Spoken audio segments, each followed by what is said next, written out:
Parpadeo, parpadeo, parpadeo, parpadeo. Como un gesto involuntario que intenta borrar una imagen que duele. El conflicto en Haití. Contexto, actores y consecuencias. Para conocer el origen de todo este derramamiento de sangre, tenemos que entender que esto ha sido el resultado de una compleja historia de desestabilización política, crisis económica y desigualdad social. Este conflicto no solo involucra a actores sociales, como el gobierno y grupos armados, sino que también ha provocado la intervención de la comunidad internacional y organizaciones no gubernamentales en un intento por restaurar la paz. Conozcamos una de las raíces que surgen en la época colonial, marcada por la explotación de esclavos africanos en plantaciones de azúcar y café, un legado de opresión que ha dejado huellas profundas, formando la base de las desigualdades actuales. En 1804, Haití logró su independencia, convirtiéndose en la primera nación libre de América Latina y el Caribe. Sin embargo, la independencia trajo consigo desafíos significativos, incluyendo la presión internacional y la obligación de pagar indemnizaciones a Francia, lo que debilitó su desarrollo económico. Algo bastante parecido a lo que nos pasó cuando se estableció la Gran Colombia. El gobierno de Simón Bolívar y Francisco de Paula Santander pidió préstamos a Inglaterra. Aquí tenemos un hecho importante que atraviesa el espectro cultural latinoamericano, y es que la revolución haitiana demostró que personas esclavizadas podían organizarse, derrotar a una de las potencias militares más grandes del momento como Francia, abolir la esclavitud y construir un gobierno propio. Este hecho resultó sumamente incómodo para Estados Unidos y las potencias europeas porque amenazaba el sistema económico y social que dependía de la esclavitud. A lo largo de su historia, Haití ha sufrido varios golpes de Estado y dictaduras, lo que ha llevado a un entorno político inestable. Estos eventos han contribuido a la corrupción, a la falta de confianza en las instituciones y a una continua lucha por la democracia. Aquella dictadura estrella es para el legado de los Duvalier, un régimen de terror y corrupción durante casi 3 décadas, desde 1957 a 1986, bajo el gobierno de padre e hijo François Papadoc Duvalier y Jean-Claude Baby Doc Duvalier. Un dato curioso es que antes de ser dictador, François Duvalier era médico, especializado en medicina rural y salud pública en Haití, es decir, el doctor del pueblo, por eso el apodo. A la muerte de su padre en 1971, Jean-Claude Duvalier, de apenas 19 años, heredó el poder como presidente vitalicio. La ley se modificó para permitirlo, ganándose el apodo de Baby Doc. Su régimen se caracterizó por la malversación de fondos públicos y un estilo de vida fastuoso y decadente. Se estima que Duvalier Jr. desvió entre 300 y 800 millones de dólares, mientras la mayoría de la población vivía en la miseria. Por suerte, fue derrocado en febrero de 1986 por una insurrección popular, sumada a la pérdida de apoyo militar y económico de los Estados Unidos, huyó al exilio en Francia. 50 años después, el asesinato del presidente Jovenel Moïse en 2021 desmanteló aún más las ya frágiles instituciones estatales, permitiendo que la violencia de las pandillas escalara hasta tomar el control de gran parte de la capital. Este hecho hizo que las pandillas en Haití se organicen principalmente a partir del control territorial en barrios específicos, donde suplen funciones que el Estado no puede garantizar, como seguridad o regulación del comercio. Su estructura suele incluir un líder central, comandantes intermedios y miembros armados jóvenes reclutados en contextos de pobreza extrema. En los últimos años, varias pandillas se han agrupado en alianzas más grandes, como el G9 y el G-PEP, lo que ha intensificado su capacidad de control y violencia dentro del país. Aquí tenemos a los actores implicados en el conflicto. La inestabilidad política y la ausencia de funcionarios electos funcionales, descrito como un Estado fallido, han dejado un vacío de poder. Un Estado fallido es un país cuyo gobierno ha perdido la capacidad de cumplir las funciones básicas del Estado, es decir, ya no puede garantizar seguridad, hacer valer las leyes, administrar servicios públicos ni mantener el control efectivo de su territorio.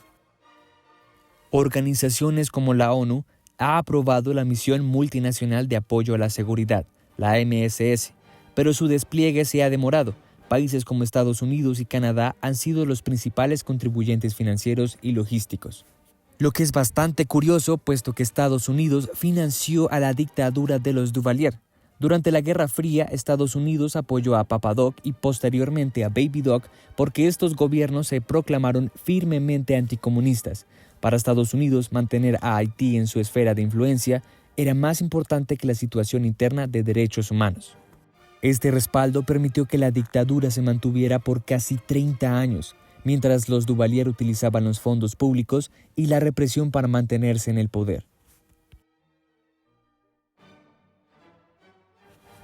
Algunas otras importantes agencias como la OCHA, Oficina de las Naciones Unidas para la Coordinación de Asuntos Humanitarios, UNICEF, Fondo de las Naciones Unidas para la Infancia, y PMA, Programa Mundial de Alimentos. Luego tenemos a los grupos armados, las pandillas.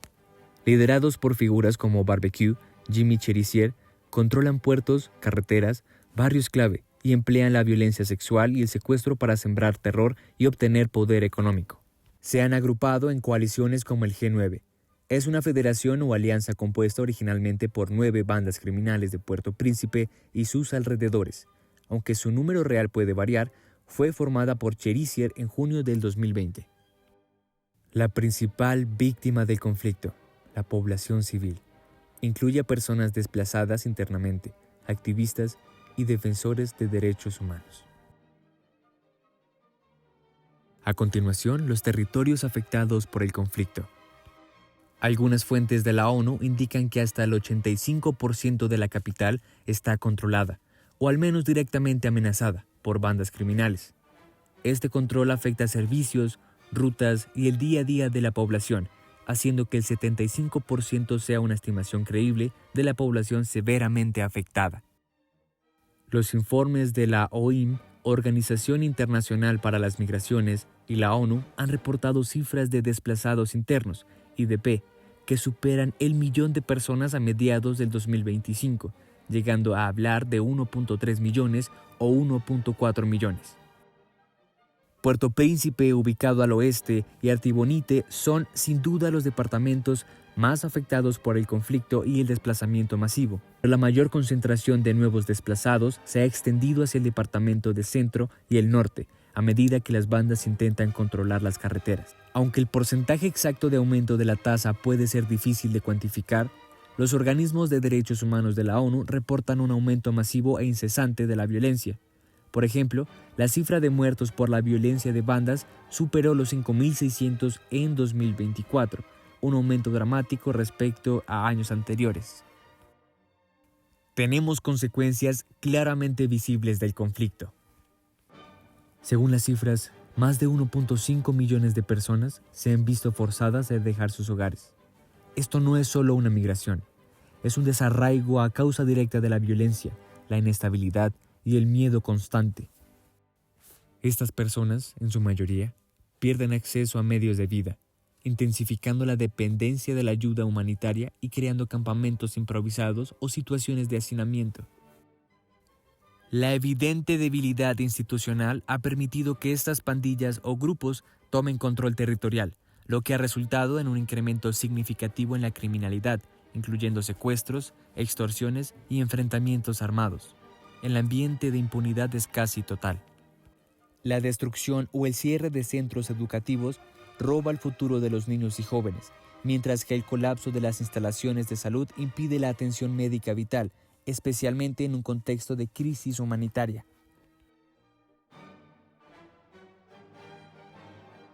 Las tensiones y la inestabilidad han exacerbado las condiciones de vida, afectando especialmente a las mujeres y los niños, que son los más vulnerables en estas circunstancias.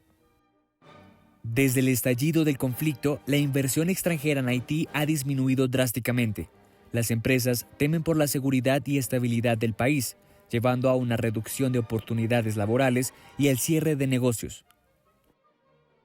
Claramente tenemos consecuencias a nivel ambiental, donde la deforestación masiva en Haití ha llevado a la pérdida de un 98% de sus bosques desde la década de 1920, lo que ha afectado severamente el equilibrio ecológico y ha contribuido a la erosión del suelo y deslizamientos de tierra. Una evidente contaminación de fuentes de agua, ocasionada por desechos industriales y la falta de infraestructura adecuada, ha hecho que el acceso a agua potable sea un desafío, afectando la salud de miles de habitantes. Y ni hablar de la alarmante pérdida de biodiversidad, ya que muchas especies autóctonas están en peligro de extinción debido a la destrucción de hábitats y caza furtiva, lo que afecta al balance ecológico del país.